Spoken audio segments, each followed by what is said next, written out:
Are you still watching? I mean, you just went muted. I'm mostly done with it. Sorry. I'm muting myself for the last like 30 or like 20. Oh. Matt's watching the him trailer teaser, which is really good. Before we start taking super chats today, I always think super chats are an especially top priority for our show, but there's an even higher priority for today's Merri Hour because this week is Mr. Matthew Donato's birthday week. So I'm going to have to insist that everybody watching send him a big old happy birthday because he deserves it, deserves to have a wonderful day, a wonderful week, and should be celebrated. Again, Matt, happy birthday. Thank you. That coincided directly with the teaser finishing. Actually, legitimately. I planned that perfectly. You timed it out amazingly. How was your birthday week? It was good. I mean, it was a work week. Like, you know, I don't know, 36. Like, birthdays aren't the same anymore. It's not like we're in our 20s and we're getting pizza parties thrown for us. Instead, you're getting bowling parties and barbecue parties. I know, and like I used my PTO birthday for New Orleans, so I can't really complain that much. I will say, and then I'm going to stop complimenting you for the rest of this episode because I've already said too many nice things. Mm-hmm. Pretty good bowler. I was looking at the scores. Like you just got better and better. I stayed pretty consistent, but like you just got better and better and better until you had that 180, and I was very impressed. Yeah, that was feeling back into it. Like I said, I used to be in a league when I was a kid. I got the trophies to prove it. Mm. Also, you said you had your own bowling ball, right? Yeah, I like not anymore. Like when I was a kid, yes. Yeah. What it looked like? I think it was like blue with engraved name on it. I'm trying to think like specifically like blue with my engraved name on it. I also had so that was the thing. I got the fingertips and I tried to start learning how to use the fingertips and get like a proper curve on it. But I'm just a better straightforward power bowler. Wait, like fingertips like in the little holes? Yeah, like the rubber fingertips they put in the holes. So that's how you're supposed to like throw a curve. Like you use fingertips to get like a better curve on it. I feel like you'd break my fingers. Well, but it's made for it though. It's not okay. Just like, you know, once you start doing it, you get used to it. But yeah, no, like, I mean, wasn't two pitchers of beer helps too. Like, I was sure that the more I drank, the worse I was going to get, and the opposite happened. Well, opposite, yeah. That's you stop overthinking things and you just go with it. All right, with that, soupy time. Mike is here. Happy Good Friday, everyone. Won't be able to watch live tonight, but I'm very excited to finally see Sinners tomorrow afternoon. Since today is Superman Day, what are your favorite movies, TV shows, or comics featuring the character? Oy vey, I did not even realize it was Superman Day. Yeah, I don't keep up with that kind of stuff. I mean, like, I don't really. There's a lot of Superman stuff I haven't seen. Yeah, me too. Like, I've never been a Superman like diehard. It's not Snyder's, but I'm trying to think. I mean, I really did like Henry Cavill in that role. Yeah. I'll look ahead just because it's on my mind. I'm not going to reveal what I did it for, but I did get to interview some of the cast and they're holding the interview for closer to release. But David Corenswet just like dude just seems to get it. I really like him. He seems like, you know, like good dude. He's got his head in the right place regarding the character. I don't know. I'm really excited to see what he winds up doing. Yeah. I don't know. Mine's probably something like Robot Chicken related. One of those DC parodies. I mean, that's a good call too. They do that stuff well. Yeah, no, they're very. That's specifically when they do the nerd culture stuff. They're very funny. I'm trying to think of what else. I mean, what was the recent documentary called again? I want to say the right name because that's a phenomenal. That's a phenomenal film, well worth watching. It's Super / Man, the Christopher Reeve story. I mean, if you're looking for, you know, a way to celebrate the character and him and his work, I think that's streaming on Max right now. Correct. You are correct. I am? Okay, good. Yeah. So go stream that today. That could be a good thing to watch. Him teaser looks intense. Marlon Wayans for the win. So you liked it? I did, yeah. We talked about it already, like what we were looking forward to out of Yeah. Cinemacon. And I mean, I highlighted this because sports horror, yeah, fuck yeah. And again, this seems to be. Listen, I liked Opus, but I think there was a lot of missed opportunity. I think that this trailer gives me more of a vibe. They're going to lean in harder to some things I think Opus didn't in the mentor-mentee kind of celebrity cult thing. It's just really fun to see football used in this way because football movies are a certain type. They're a sports comedy, a sports drama. But to see all the pigskin elements and other football related elements be turned into like horror visuals, I'm like, yeah, I'm really into that. I was about to say, have you ever seen a football horror movie before? But I guess The Faculty does kind of have that vibe. Yeah, but a little bit. Well, isn't the horror? It's not about. It's not about. Yeah, no. Yeah, I need like if it's about that, I need it to be the centerpiece. Like, there's like this movie Battlefield Baseball that's literally about like warring baseball teams that do battle through the sport. It's fucking killer. It's awesome. It's so funny. I'm excited for this. Also, just because you brought up Opus, it's like doesn't seem like they're getting at the same kinds of things the same way. But like someone else recently just told me, like, oh, I finally watched Opus and it was pretty good. I'm like, oh, really? People giving it a hard time at Sundance. It's a good movie. It's a good movie. It's a good movie. Fine. No, it's better. It's better than fine. That's fine. Fine is Until Dawn. It's fine. I'll get to my Until Dawn reaction in a minute. I'm not allowed to review it yet, but I can share my brief social reaction that I wrote. But I think this teaser looks incredible. Yeah, teaser looks awesome. The visuals in it are just absolutely wild. That one part where I think their heads hit and it turns into that X-ray vision. Yeah. I mean, it's just chilling on a movie making level, but also in terms of the great concerns with the sport. It just really it sent shivers down my spine. And there's a lot of imagery in that teaser alone that is at that level. And, just in terms of scares, but also so much of it is just like, it's beautiful looking. It might be scary, but it's beautifully photographed. I know. Like, I'm really curious to see how the concussion element plays into it because like you said, like that's a hot button issue with the sport. So I'm wondering if there's something with the rookie and maybe a concussion protocol thing and stuff like that. So I'm interested to see how they play with the commentary on it. But again, I'm more interested to see what Marlon Wayans does because we know Marlon Wayans is the comedian, as I said before. So getting dark and getting nasty with this veteran quarterback who is obviously into some sinister shit. Yeah. We've all watched the sports stories where it's whatever the rookie is willing to do to become powerful and famous. And I think that is a very fun area to play with in the sports world, especially. I'm really excited for that director too. Is it his first feature? Am I forgetting something? Or maybe like it's his first big movie. Hold on, let me just check that. I don't know anything. I saw the name and I did not recognize it from anything else. Justin Tipping. Yeah. He's done a bunch of TV. Oh, there's this movie Kicks from 2016. For lack of better phrasing, it's a smaller movie. So this is a big deal for him. Let me just make sure it's an adventure drama. Oh, interesting. Jordan Peele production coming out of Monkey Paw. This movie Kicks sounds really nice. I've never seen it. Brandon is a 15-year-old whose dream is a pair of fresh Air Jordans. Soon after he gets his hands on them, they're stolen by a local hood, causing Brandon and his two friends to go on a dangerous mission through Oakland to retrieve them. I kind of want to watch that now too. But I'm excited for him. I mean, this is the kind of thing that I love seeing someone like Jordan Peele do. Like, I love Jordan Peele as a director, and I love a lot of very successful directors out there, but I like when they use, the name and the platform that they've built with themselves to pull newer voices up in this business, because how else is anybody going to do it? So I like the fact that he's getting behind him in this way. So who knows? We could have another genre director to be really hyped about what he does next also, in addition to hopefully a good movie in him. So many things to bring up right now, Matt. Are you ready Mhm. for this? You ready Mhm. for this?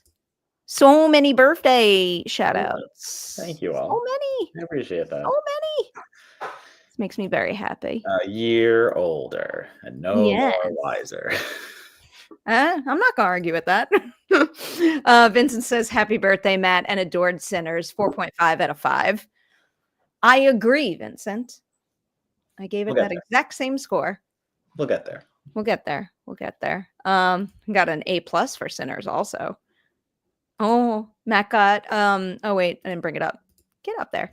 Matt got Sinners for his birthday week, did. and I get Thunderbolts for my birthday in a There you couple go. of weeks. Fingers crossed, Thunderbolts I know I'm sandwiched is between a winner. Sinners and Until Dawn. I want to see Thunderbolts do well. I was Mm, busy I was poking around the box office. the projections, and Yeah. I don't know if that's the kind of number Marvel wants to hit, but I mean, they gotta get back in the swing of things. They've had their it actually went up a little. Just went up to Okay. 80. Now the range says 80 to 90, which feels a little, I don't know, feels a little high to me. Yeah, I don't know if I would have it at 80, 90. But I don't. But then again, it's it's the first. Marvel It's still. the first May movie. It's Marvel. It's got a bunch of people that everybody loves in it. And I'm wondering if this Final Destination Bloodlines number is a little low. They have the range right now at 36 to 48 million, which would probably be a nice haul. I mean, I doubt the movie's production budget is Yeah, it can't be that. available yet, but I can't imagine it's that high. Oh, I love literally the first thing that came up when I Googled Final Destination 6 budget is a Reddit thread that says Final Destination 6 budget is higher than all 5 previous films combined. But then there's no there's no source. No, So we do not source based on that. Rob, we do not source based on Reddit. I was hoping I was going to click on it and there would be a source. Yeah, no, I'm not going to find any budget information. Google's not going to give you that. But I also do think that's low. I think that movie is going to do really well. I think people are really hyped about a new Final Destination movie. I'm just double checking Box Office Mojo doesn't have anything on the budget. No. Yeah, so who knows? Who knows? Nobody does. We never will until it comes out. And even then, will we know? Well, I mean, when the dust is settled, we will know. I mean, every single time I ever talk about budgets with a movie, even if I'm pulling something off Box Office Mojo or Wikipedia or whatever, I feel like I always use the verbiage reported. Oh yeah, budget, just in case. I only use reported. I don't trust any of it anymore. You mean you don't trust that Reddit thread that I just read the headline for that was completely blank with no source? Yeah, I don't trust fucking Big Balls 69's take on. With that, hey Perri and Matt, you awesome duo. Happy birthday, Matt. Gonna see Sinners this weekend. Can't wait. Heck yeah. I hope you're gonna have a very good weekend. What's Sinners tracking at? I didn't look at Sinners tracking big. Yeah. Big. Big deal for an original movie too. Let us see. As of 2 hours ago or not 2 hours, or a little earlier today, Deadline says Sinners winning Good Friday over Minecraft. Blah blah blah. 18 million to 16.5. Okay. It's looking at 44 to 40 million for its oh wait, are we talking about Minecraft? What the fuck is this paragraph? Ignore what I just said. That's all Minecraft. I think that paragraph was maybe written backwards, but then again, I'm doing a live stream while reading it, so who the fuck knows? Adam says it's in the 50 million window. Warner's trying to manage expectations, is targeting an opening in the $35 to $40 million range for Sinners. There's reason to be this is from the Hollywood Reporter, by the way. There's reason to be circumspect Considering the film is an R-rated period supernatural vampire pick, tracking services are more bullish in suggesting 40 to 45 million. So maybe I was reading the right thing. Yeah. While rival studios think Sinners could launch north of 50 million. Jesus. Okay. Yeah. Yeah, I believe it. I think it's the right movie to do that. I'd be quite happy to see that. I'm just curious. I just wanted to know where it was. Good for original filmmaking, good filmmaking. I'm happy for that team.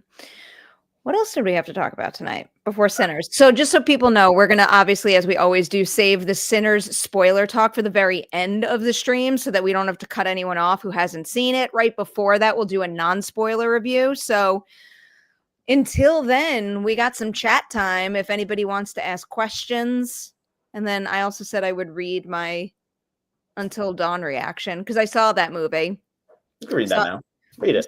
I saw the movie. I'm pretty sure I remember my reaction. By memory. Yeah, you can't look. Sorry, you have to do it by memory. I remember the points I made. I will say I seem to be the only critical reaction out there.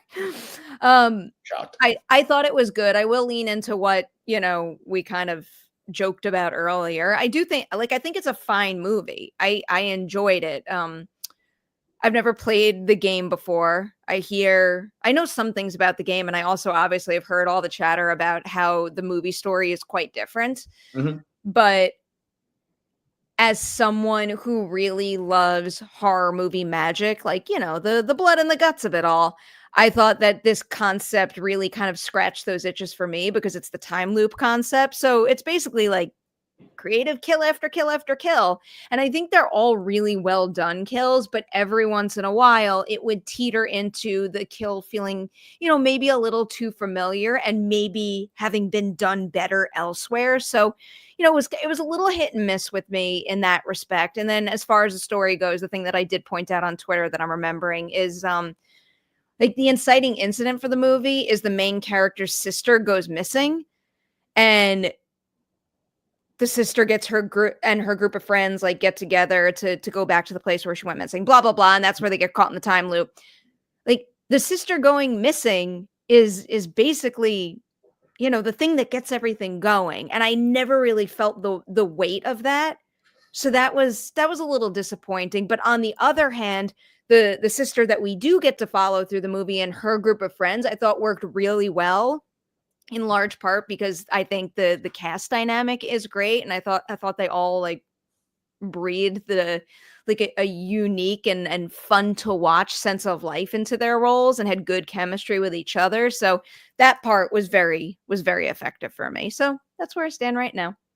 Yeah, I'm excited to see it next week. I think as long as I'm assuming I'll see it next week. I would imagine. Yeah, I gotta check on that one actually. I mean, again, I was the only critical reaction, so I have to imagine they're going to screen it with a little bit of urgency now.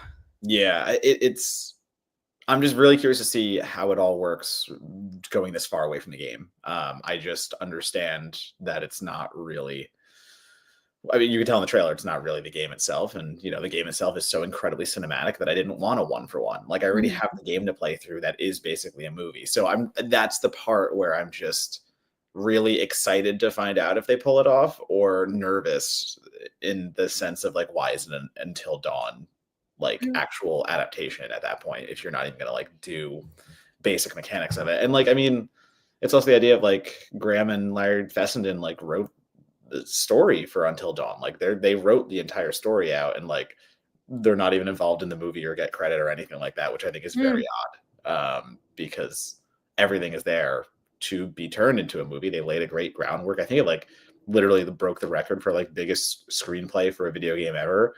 But yeah, they were iced out of the movie. So I don't know. Like iced out of participating, or not even credited? Not even credited.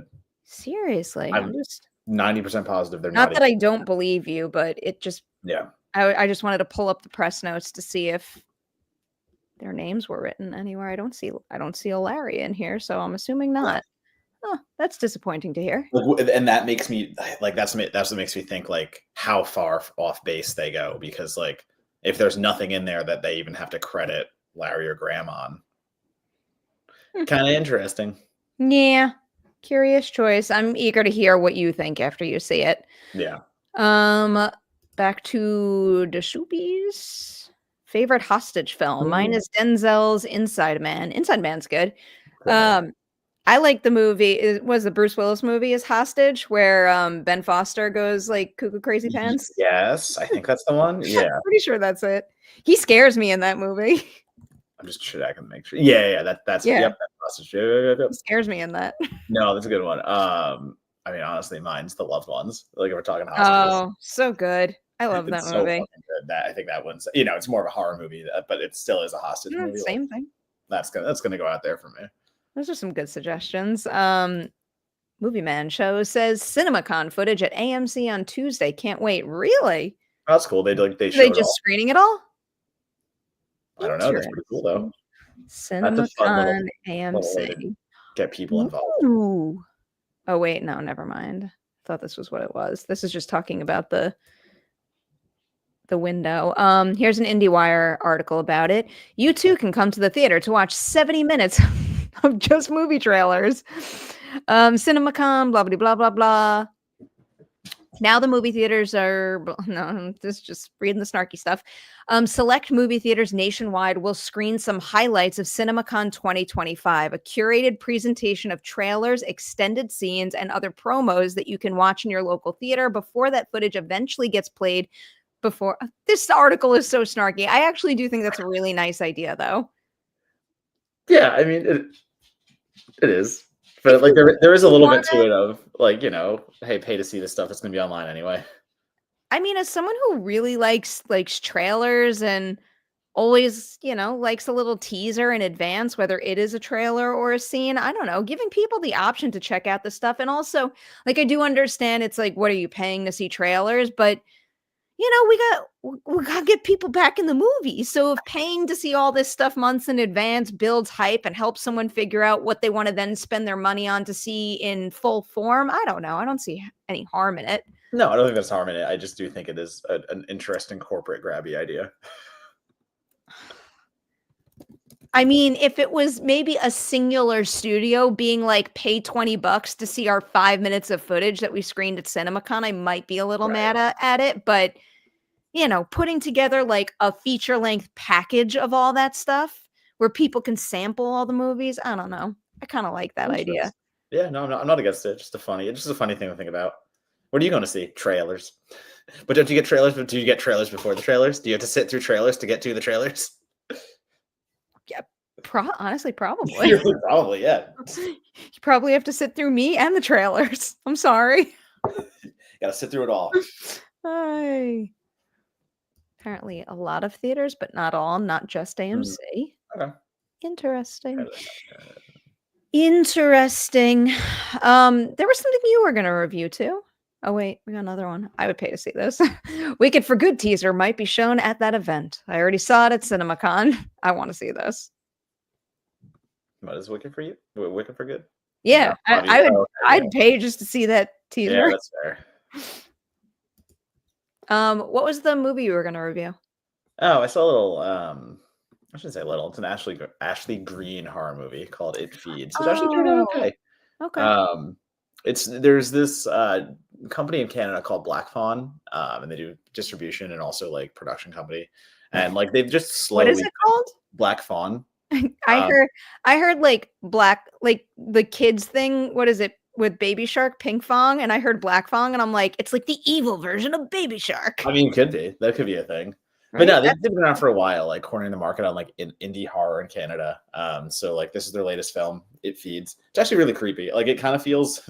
Speaking of Inception, it's like a clairvoyant psychiatrist can like touch people's minds and like go into their head and like unlock their deepest, darkest traumas and stuff like that to help them through it. And this little girl shows up and there's a demon attached to her. So like it becomes a thing of like trying to free her from the demon. And I don't want to get too far into it. It does come this weird Inception kind of Insidious light thing where like there are elements of the further, there are elements of having to go into someone's memory to get into someone else's memory to get into like it goes deep and shit like that. But it's creepy. It's really fucking creepy, and that's the important part. Like it's well shot, It's well acted. Ashley Greene and who else? Aren't there? There's John two. Ashmore, Oh, yes, yes. Okay, now Iceman. it's ringing lots of bells. An Iceman shows up. No, it's really creepy and effective. It's just a really fun way to kind of. I keep harping on the sense that we need to get past trauma horror and like get to the next movement of what type of genre or subgenre will overtake. But movies like this and Touch Me and Descendant keep coming out that find interesting ways to play around with quote unquote trauma horror to like show like it's not dead yet. Really good creature design. Again, a lot of really good work with shadows, and it feels like over and over again the Insidious scare where the red-faced demon comes behind Patrick Wilson. But I don't mean that in a negative way. Like it's a creepy, effective way to scare you, and I think it gets away with doing a lot of the same type of jumps, but still making them energetic and adrenaline fueled. So yeah, I liked it. It Feeds is good. It's just your little if you're I think it's just VOD. I don't even know if it's might be in theaters too, but it's available. It's a good little option. It Feeds. You can definitely get it on VOD. Yeah, there you go. You don't gotta go out, or if you want to, do Sinners on Friday and It Feeds on Saturday because you don't want to go out 2 nights in a row. Easy, done. Look at that. Did anything else come out this week that I'm for? Oh, limited. I think Legend of Ochi. Yeah, Legend of Ochi. Also, Wedding Banquet. Ugly Stepsister. It's in theaters. Yes, yes. Oh, that was the other one we were going to talk about. Some more in theaters. I can't believe we almost forgot to talk about that one.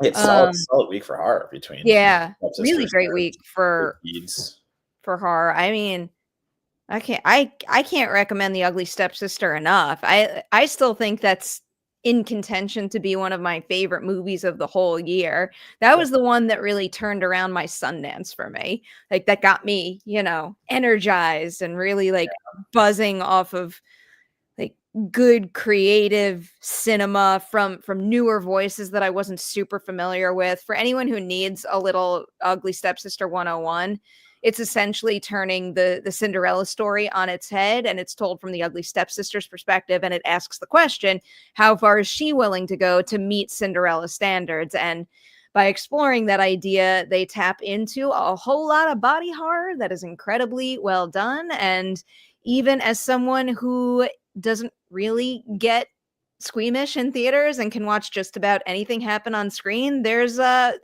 couple things in this one that made even me kind of cringe a little bit, and I mean that as high praise. Fucking the end, like, yeah, obviously not spoiling anything, but there's something that happens towards the end of the movie that like I'm pretty good at not feeling nauseous in movies and whatnot, but like that almost got me. Like that, it's just good. It's just good. It is very good. I want to see that one. I want to see that one do very, very well. I also want to see it again and again. I'm doing a movie review show with Christy on Tuesday, and one of the movies that they programmed is The Ugly Stepsister. You won't be able to see that show until early May, I believe, but we are gonna rewatch and talk about it. So I'm very excited to have that. Great. It's great. Like you said, it leaps. That and Touch Me were the like leaps and bounds better than everything I saw at Sundance. Like those were my two takeaways of like, no, these are top tier. Everything else is like fighting just to like be in the same conversation. Someone's got to swoop in and pick up Touch Me now. Waiting for it. I'm waiting impatiently because didn't its Overlook screening make it an award winner too? Yeah, it did. It won. I forget. Was it audience? It might have been jury. It was either it won. Like it won overalls for one of those. Yeah, that seems like it should be an easy sell to me. So it's a little bit of a head scratcher that nobody has pounced on it. I don't know if I would call live action hentai easy sell. Okay, so I'm not saying every single person is going to see it and then walk out of it being like, widespread praise. I do understand why it's a movie for some people and not others, but in terms of like an initial pitch, and especially where the movie starts, I think it's a very easy movie to then fall into step with. Maybe some of the challenges for someone who doesn't want to push it as far as this movie does come later on, but I don't know. The concept and the cast just seem like a really easy sell to me. It's a sell for our type of people. I think is the which it seems like our type of people are going to the movies.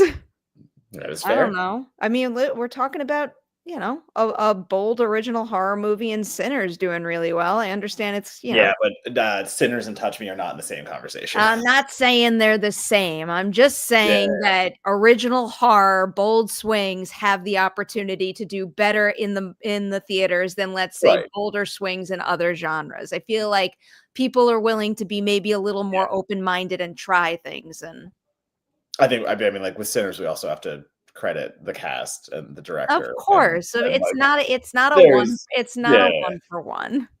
I mean, it's the same thing with The Ugly Stepsister. It's, you know. Oh yeah, no, Ugly is gonna hopefully do well, but the well is a different type of well. I think the wells overlap, but they're different sizes for obvious reasons. Exactly. Yeah. Comparative. Go see all three of them if you can. How about that? There you go. All right. Where do you want to go next? I don't know. You're helpful. I don't know. I'm trying to navigate. Oh, I clicked this one already, right? I signed out of your account by accident, so I can't click things. Oh, well, tell me and I'll click. No, you're fine. It's just easier when I can like click in and I can just bring things up myself. And I went to click before and I'm like, why isn't it working? Why you know where? Sign in. I turned on referral links if anyone wants to try StreamYard. Oh, it went. I clicked the button. The button appeared and I clicked, and now it's in the live chat again. I saw that comment the other day. I was like, what? Yeah, you get a discount. I don't know. It was just like another option that popped up. So I'm like, all right, well, I turned it on. Of course they're gonna want the marketing option to like show that. I mean, I kind of don't mind stuff like that. Like there's so many times where I'm looking around for, I don't know, like in particular, I was looking at apps to like edit on the go, and I must have clicked on one thing, and then all of a sudden my TikTok For You page was just filled with ads for a variety of apps, and I kind of didn't mind it because I was looking for that type of thing, and then all of a sudden I had all these. Of course, I had to do my due diligence and like navigate over to the App Store and read the reviews and stuff, but it was like, you know, I Googled one thing, and then all of a sudden I had a whole bunch of things to peruse and choose from. Did you see the little snippets of weapons? No. It's literally not much. It's like surveillance footage of like a suburban town. I think oh no, I did. I actually did. Because one of them is like 3 people running down the street, right? In the dark. Well, I think it's like one person. Because like it's one child per, it looks like. But like, no, it's like one child per clip. So like it's just like one is like a kid crossing. I get it. I get it. But like it's creepy. It's got that creepy like middle of the night children running around towards the woods kind of vibe. No, it's one. I feel like it was like chasing people what I saw. Oh, the 3 clips. Did they release something longer? I don't know. I feel like I didn't look at whatever the official. I think it came up on maybe it was TikTok or something, but I think the one that I watched was like a nighttime street view, and it was one person running, and then someone else appears, and then a third person was right behind as it cuts to black or something. I'm gonna rewatch them all now because they're all 3 seconds to. That makes sense. I just want to be proven true. Yeah, no, 100%. What's this one? Garage door video camera. I didn't watch that one. I'm not going to click it so we both get choppy. I'll let you just report back. Yeah. One person running. Oh no, you're right. Towards the very end, another one comes out chasing them. Yeah, so it was multiple people, right? You're right. Yeah. By the way, I will say, I just got an email from StreamYard that says my referral link is doing well because 10 of you clicked on it. I literally got nothing from this, but like, I feel like patting myself and therefore all of you on the back. Good job. So thanks for that email. Fantastic. I don't know. But no, I mean, like the more, again, we're learning little things. As Adam said, like they did show the teaser at Cinemacon, but what we know out in the public for those who haven't seen it yet, just kids disappearing into the woods and people having to go in and find them and get them and what happens there. It's, I don't know. We're doing good work already with sending the unsettling vibe and the surveillance aspect of it and the creepiness of just, I don't know, children running amok at midnight. I don't know. It's fucking creepy. Go to bed. I want to see it. I want to see it. We shall probably talk about this. Apparently, there's some events called Star Wars Celebration going I on didn't right keep up with now. any of it. All I know is the fucking Ryan Gosling. Yeah, I mean, honestly, that's pretty much the only thing that seemed like. Actually, I did see this particular thing. I'm surprised it hasn't changed. Um, so when that news broke, I feel bad calling out Deadline, but I also don't, because they should have spell checked this. Instead of Star Wars Starfighter, their headline was Star Wars Firefighter, and it still says it. Why haven't they changed it? It might be stuck there. It might just be I stuck. think it's the SEO title that never refreshed, because their article does say Starfighter right now. Star Wars Firefighter. Let's go. We're getting the municipality in there. Hi, do we know any detail? Oh, no, we do know. Gosling. I'm just reading from the Deadline article at this point. So, Star Wars Starfighter, director Sean Levy, starring Ryan Gosling, set 5 years after the rise of Skywalker. Oh, that's it. The new installment is set to go into production this fall and premiere in May of 2027. Sure. And then Sean has a quote that says, "This is not a prequel. This is not a prequel. This is not a sequel. It's a new adventure." I mean, that idea does pique my interest, because I feel like, in particular, I mean, it was a continuing trilogy. So, like, what were they going to do? But I like. Then again, I mean, I'm thinking about how successfully Andor does stuff like this. So maybe it's not one or the other, but I like the idea, because the Star Wars galaxy is such a big, big place, and there's so many corners of it that could be worth exploring. It is nice to step away from the main storyline that we have dug into for quite a few films at this point, and maybe have something new. But then again, I don't trust anything coming out until it comes out. Well, all these announcements, like, sure, have fun. With Star Wars, it's fair to have that kind of trepidation. I think it's the same thing with a lot of the big franchises. In particular, I will call out Star Wars, DC, and Marvel. We've had so many promises at this point that have not been seen through to fruition. So, when that happens repeatedly, it does make it a little more challenging to let yourself get excited. Event, I don't trust it. Like, I don't know. Ryan Gosling's quotes say, "It's such a great story with great and original characters and so much heart and adventure. There is not a more perfect filmmaker for this particular story than Sean." I mean, I will. Is there? I don't know. Sean Levy's glowing track record. He's a very good filmmaker. I like some of his movies more than others, but he's a good producer. I mean, he's a fantastic producer, because I love Free Guy, Real Steel. I love the First Night at the Museum movie. The Adam Project is hard for me a little. Honestly, I think Free Guy might be my favorite of his movies, if I'm being honest. I could get behind that. I think he makes very serviceable blockbusters. But when you say there's no one better, I could maybe name 20. I don't know. Well, like, the name Sean Levy does not inspire hope as a filmmaker. As a producer, he does. I think, again, like, him as in a producer's capacity, he's produced so many fucking fantastic movies. But talking about being in charge, I don't know. Yeah. Yeah, he's going to be his director. He had to say something nice. He had to say something nice before filming. I'm looking at an IGN article. The Mandalorian and Grogu panel, everything revealed. Ahsoka season 2 filming begins after Star Wars Celebration. I never even finished Ahsoka season 1, to be honest. Star Wars Starfighter, blah blah blah. The Mandalorian and Grogu is coming to IMAX. I'm kind of interested in that. I've fallen off. I don't know. I've fallen off, like, Star Wars stuff, especially, like, trying to keep up with franchises. I do my best to keep up with Marvel. Star Wars, that one, it was never huge for me. So yeah, it's pretty. Admittedly, I am not keeping up as well as I did in the Jedi Council days, but I'm still quite into it. I still read every once in a while. I like the books. I will say, keep an eye on this YouTube channel later this evening, because you're going to see a Star Wars video that I'm very excited to share. So there is that. But, I feel like, as far as as far as screen properties go, Star Wars Celebration does feel a little light to me.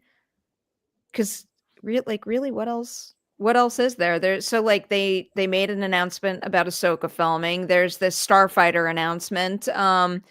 Mandalorian and Grogu coming to IMAX, and then they'll probably celebrate Andor a whole lot. But what else is there? Am I missing something big? The baby. I don't know. Like, no, because the baby has a name. I know. As someone who's fallen off, like that's just the thing. I don't get super stoked. Like I didn't really care about Celebration this week. Sure, I'll see it. I'll see stuff when it comes out, if it ever comes out. But of the amount of times they've like announced something, there's an animation announcement. Cool. I am a big fan. There's a couple of animated series recently that I've missed, but in general, I do think Star Wars churns out some of the very best animated series. So some of those are well worth digging into if anyone out there hasn't yet. That's fair. Like Rebels, for example. Rebels is great. Adam says Ahsoka is hard to follow if you don't watch Rebels. That I remember when I watched the first few episodes, that was like one of the bigger questions. And I can't remember my exact reaction on this point, but I feel like I veered towards having maximum concern that someone wouldn't get caught up in it if they didn't have that foundation courtesy of Rebels. But I went to that screening where I think they screened the first 2 episodes, and I didn't love them, so I just never continued. And I also wasn't assigned to cover them, so sometimes I just have to prioritize that way. But I don't know. Maybe I'll watch at some point. Hi from Orlando, Florida. Perri, did you read Sunrise on the Reaping? It's my favorite book in the Hunger Games series. I could talk about. Matt doesn't want this. What do you have to do, Matt? I have no idea. It says from the United States. So I'm gonna let that go. Yeah, let's not maybe reply to that message or something. I loved Sunrise on the Reaping, and I could talk about it all day long. I will not do that to Matt right now, also because we do have to talk Sinners at this point. But I will say I loved this new book so much that immediately after finishing it, I went straight into so I actually did read, like with paper. I read the original. I held it. It was real. Well, because everybody here knows how I only listen to audiobooks. But back in the day, I read the first 3 Hunger Games books, like real books, and I had never listened to the audiobook. So right after Sunrise on the Reaping, I immediately bought and listened to the first Hunger Games book, and Tatiana Maslany narrates it, and it's amazing. And now I'm right smack in the middle of my re-listen of Catching Fire, and it's so good. I'm definitely going to finish revisiting all of them. With that, you want to talk a little non-spoilers, Sinners, before we do spoilers? Yeah. Do you want to take this first? Because I already posted a non-spoiler review, so everybody doesn't know what you think just yet. Yeah, Sinners is good. I think Sinners is a good movie that is too long. It takes entirely too long to get going for me. The character work is very well done. I really enjoyed the way. So okay, here's where I'll go. Like, you can get me real riled up with this, aren't you? Yeah, 100%. So From Dusk Till Dawn. And Where's Amelia? Get Amelia. I'm just kidding. From Dusk Till Dawn, Demon Knight. I definitely see that DNA a lot in here. I think the thing that it learns from Dusk Till Dawn in the wrong way is to like pad out that build up before you get to the vampires and stuff like that. I don't think it's successful in that. I was looking at my watch multiple times trying to track certain things.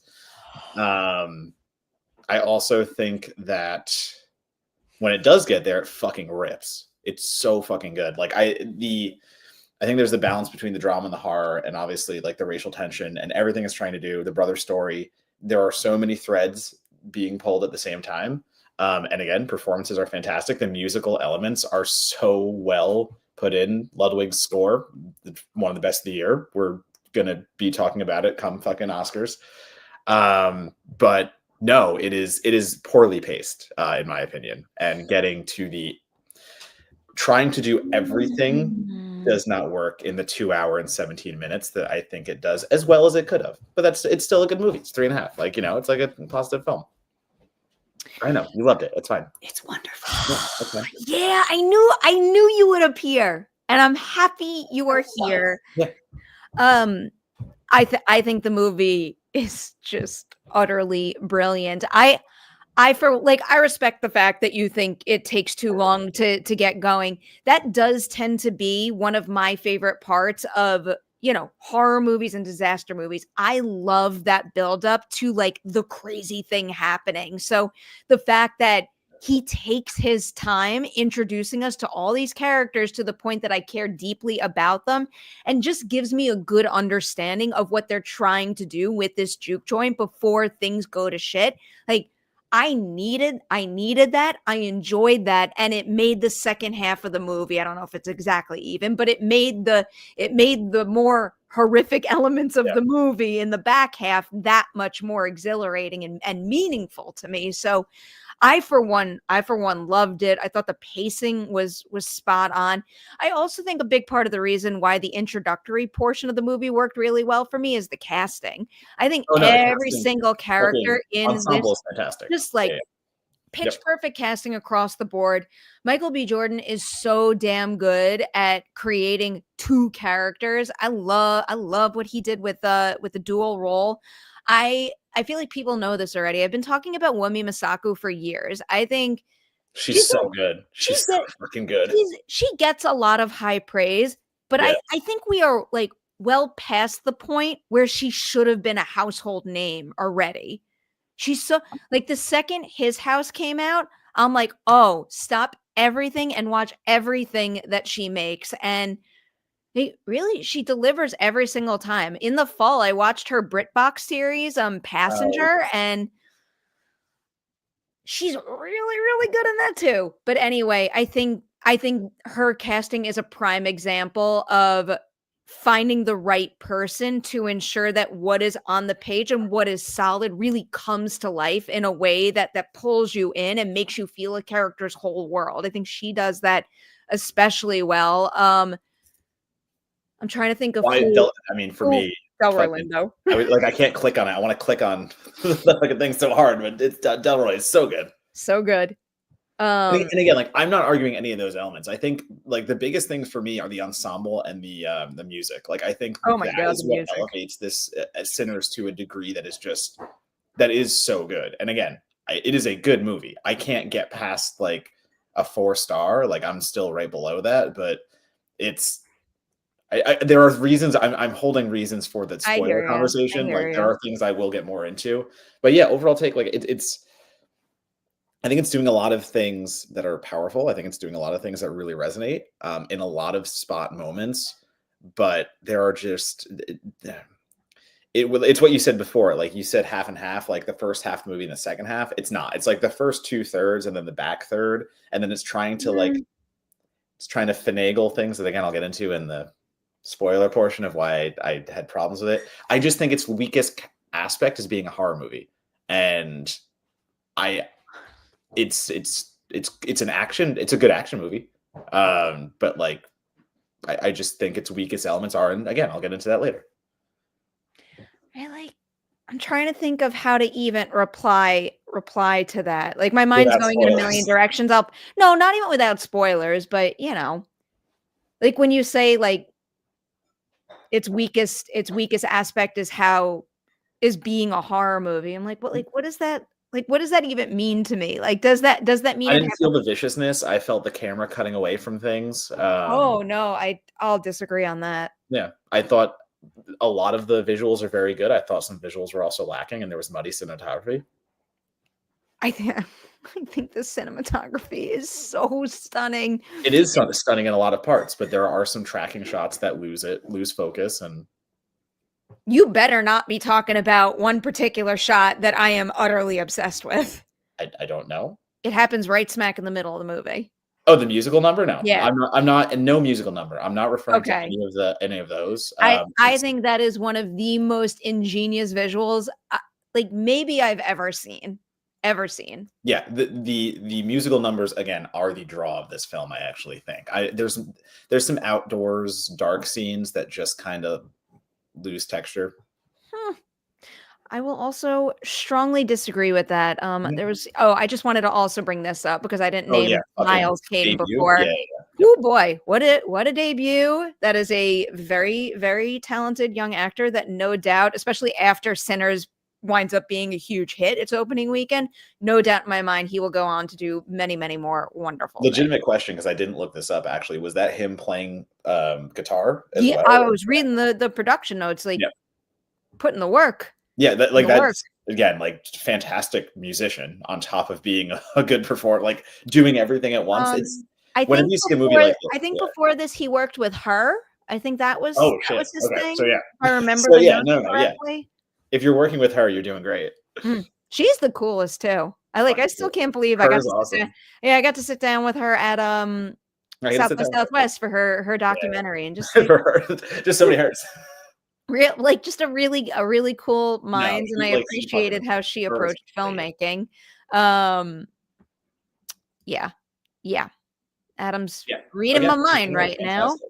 Yeah, it's action horror. This is The I again, that's its strongest theme too. The way it pulls through music and the way that like there's a cultural touch point through Mhm. generations and how we can keep things alive through music and all, like that is all so well done. Yeah, that the one of the core ideas is that kind of how music bleeds through time, and a really great musician's like ability to conjure the past and the future, and it's just very beautifully and literally brought to screen in this movie, and Yeah. I'm kind of obsessed with that idea now, not just as it Yeah. pertains to music, but I also think For there's everything. hints throughout the movie of cinema being able to do just that, and Ryan Coogler doing that with this movie. So, I loved it. I loved it. All right, want to lift the spoiler Yeah. warning? Lift it up. Let's do it. All right. So this is it. We have about 10 minutes to go. So to everybody who has not seen Sinners, this is the point where you pause the stream, you go out and you catch the movie, and then you come back here and you push play, and the video will start right here for you. But please don't spoil this movie for yourself. Go see it on the big screen with a packed house because it's wonderful and it's worth your money. Do you want to go first? I mean, I was just seeing the last super chat we got. Oh, one If that quick was thinking soupy. of anything. I mean, like, yeah, like I mean, doubling down on this, like that music through time scene and the way that it incorporates everything working in tandem, and the way the music starts overlaying and it doesn't sound like chaos, like it is the hip hop mixing with the blues, mixing with it's so fucking well choreographed. It's so well everything. I love so much of all of that. But like okay, so like one hilarious thing that I can't stop thinking about is like again the way that the camera tracks and the way that it sets up scenes. I kind of feel like there's either something missing from part of the movie that isn't there, or like when the first attack happens, when they finally invite them in and they let the brawl go. Number one, Coogler thinking of everything, and the way the aspect ratio changes, awesome. That fucking rules. The aspect ratio doing that and bringing us in and like bringing us closer, so awesome.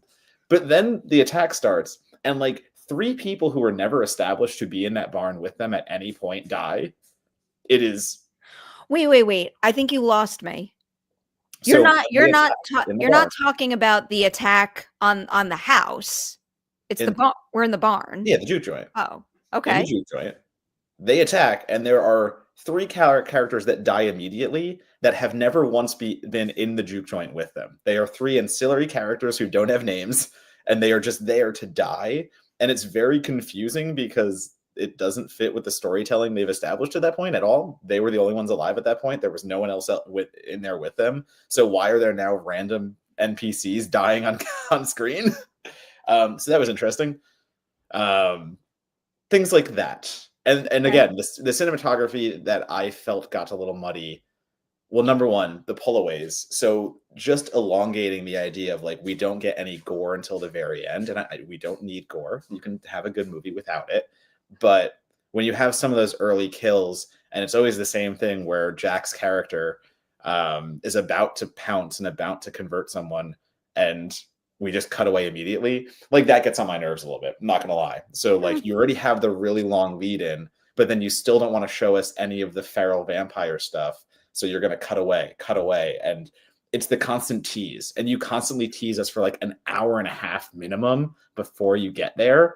That plays on my patience. So I think a big part of the reason why that didn't test my patience is because it leaned into the narrative of that character and that character's goal. The goal wasn't just to like rip his victims to shreds. It was to No, I know. like bring more over to his cause. Mm-hmm. So it wouldn't make any Or sense. you can still show that. Like you can still actually show it instead of giving us eyes in the woods, and the minute it pounces out, cut away. I love the eyes. Again, a great shot that is cut too soon. The eyes thing kept reminding me of how well Attack the Block does less is more. I loved the look of that, and I like you know me with horror movie magic. I love the blood and gore and all that stuff. I never once felt that lacking, and I think it was just because it made sense to me. It was never going to be a tear a victim apart type thing. No, yeah. It was always meant to lean into turning people. Right, but again, like we could have still gotten more. Like we could have got more of it. Again, for me, it's more leading up to it. It's me for how long it takes to get there, and it's like you have to substantiate yourself so well. And I think again, some of the buildup is like a little repetitive. Like we get the idea of like, okay, we understand where a lot of these characters are coming from, and it just kind of keeps getting hammered home.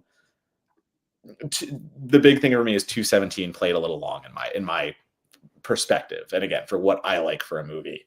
But the other side of it that I was really surprised by was in saying From Dusk Till Dawn and in saying Demon Knight, we get our like boozy kind of genre flick. We love that.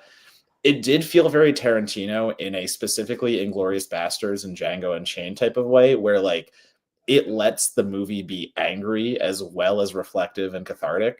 Mm-hmm. There's so much there. And I think I saw someone in the chat say like they felt like the last scene was a real tack on where he just mows down the KKK guys, but like I fucking love that part of it. Like honestly, it lets this movie be so fucking angry, and it lets this movie be that release in the way that you just want to see.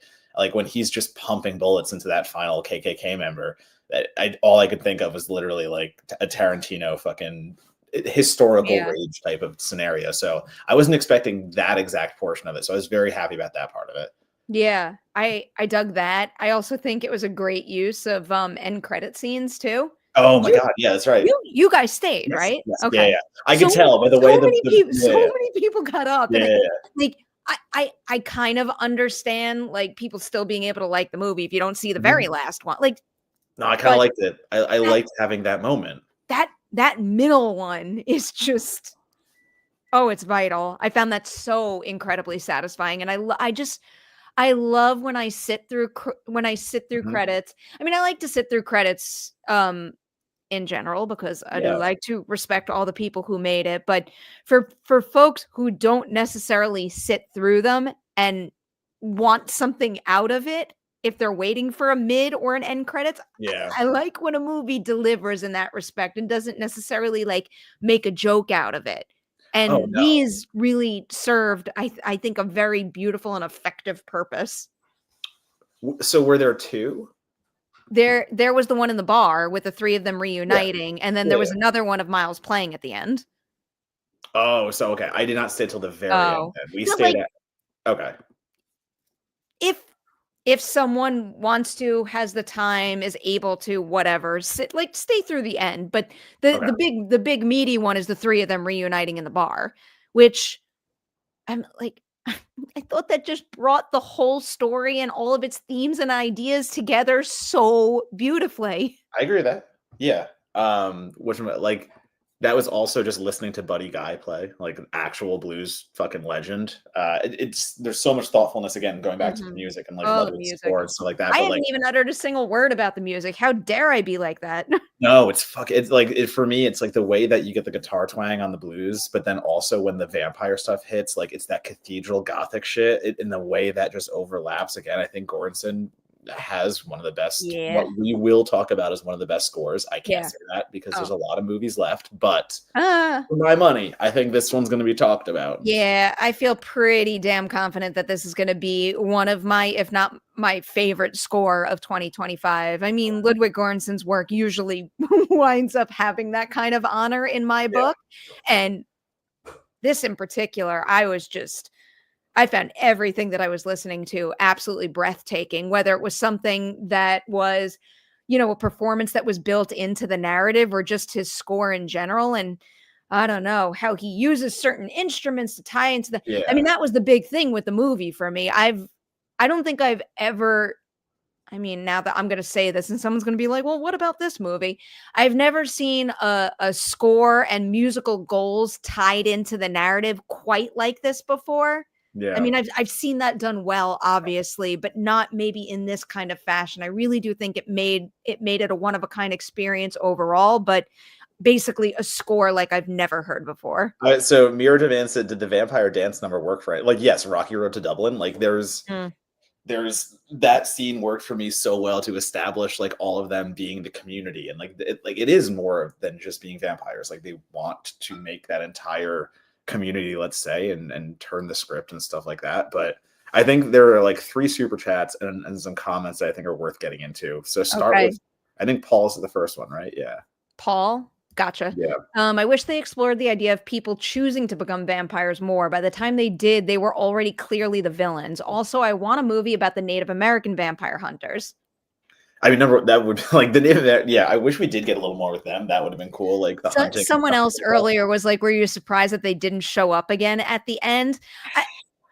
Not really. Yeah, they did really. the thing. Like, that was Yeah. the thing. They chased him there, and it was kind of like, go with your God. Like, Yeah, like, we tried. yep, Yeah, that was it. like, that was it. So I get that part of it, but then so I think the first part of that comment leads into Doug's next one, and then Mirror Domain's right above that. Why you think Stack and Merri didn't get their comeuppance? And then so Mirror Domains, it actually made me angry because you're telling me that he could kill his wife to give her freedom, but not his brother. If I felt it betrayed his character, but those were their choices. Like, that's the thing. Like, his wife specifically said, "I don't want to be part of this shit. I'm out. Like, if this happens, you are killing me." Where the whole thing with his brother was like, this is who I want to be. Like, this is my choice. Like, I don't think it betrayed his character. He loved his brother and said, "Fuck it. If this is how you want to be, like, go live this life and be happy." I think there's as much of the vampirism and, what it's saying about the cultural relevance and what it's saying about the themes of the time. It is partly about survival. It is partly about how to overcome what the fuck is happening and how to get out of it. Like, there's a lot to be said that I'm sure will be explored way better by many more intelligent critics. Well, I mean, I am very eager to see it again and find all maybe the little like details and nuances that I miss, but also, I keep thinking about the layers of a situation like that. It's like neither of them made the choice. The choice was made for them first of all, and that was bitten. And then you got to ask the question, which does come up with a lot of vampire movies, and I think someone flat out says it at this point when it comes to Stack is, how much of what we are seeing at that point is really truly the Stack that we met at the beginning of the movie. So how much of these choices are the original characters? Although, given that that mid-credit scene, it does seem like, some of them is still there, and maybe there's a whole sequel with Stack and Merri exploring that and who like they 100%. You can do that. Like, that's the thing. There's almost an interview with the vampire kind of way, and like going through periods and stuff like that. But again, I think it's calling them all outright villains at that point is hard. Because yes, there is a villain in the movie. It is very much one guy who starts it all. But like, I don't know, man. There's this whole thing, this way to fight back, this way to do things. And again, that's the mid-credit scene talking about it. That's, Sammy again makes the choice. Like, hey, like, you could play the blues forever. You could do this. And he recognizes, what life is worth, and literally been like, nah, I've had enough of this world. Like, fuck this. You can stay here. Like, I'm done. I want to die. Like, I don't want to be here any longer. It's about choices more than it is Yeah, I mean, And again, that's I know what their choice is made for them, but still, they yeah, well, I mean, that's what makes Remick a villain. I do think they do yeah, a pretty good job of explaining why he makes certain decisions and why he's doing all of this, but, the second you make that choice for others, you are yeah. a villain. There's also the hive mind of it. Jesse did bring that up. So Yeah. like but I don't think it's a hive mind where they're all making the same decision. I mean, like they have each other's memories. I forget, like Remick is not making them do things. Remick is just giving them thoughts, and everyone is now together. They're all They're sharing shared, right? thoughts. Like I was gonna say, it's not like a mind control. I didn't read it like that. I read it. No, I didn't read Yeah, it like mind control, but that also does speak to the fact yeah. that, Stack and Merri are not the Stack and Merri we met at the beginning. The But second like, you wind up getting others' thoughts, you're a yeah, but completely I do different like how being. Adam says, like, they respect his decision to die in there. Like, they're not the stereotypical vampires of coming in and, like, you know, Yeah. converting Sammy anyway and being like, "No, you're gonna be one of us." Sorry, I can't find this one. There's a humanity to it. Like, there is that idea of like, "Oh, all right, you wanna make this choice? Then cool. I just wanna listen to you play guitar one more time and then go be on your way. Yeah. You're dying soon, so."